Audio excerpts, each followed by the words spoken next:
This morning, I wanted to just show the difference in the energy and the frequency of the water before I wand it and then afterwards. So here it is. I'm going to do it using my beautiful little crystal pendulum.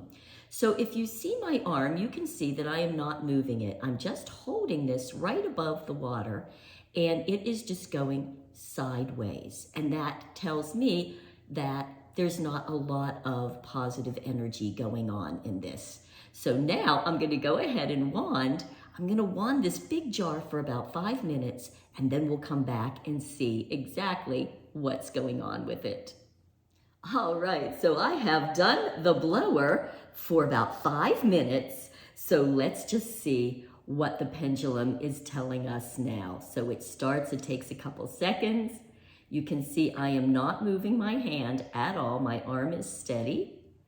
And I love this because it starts off, and you can see now that it is going in a big positive clockwise circle. And that's always how I know, okay, I am ready to drink my Terahertz water. Look at the swing on that. And you can see my arm is not moving. I know it's kind of hard to see up in my hand, but I can assure you I am doing nothing. And look at the swing of that.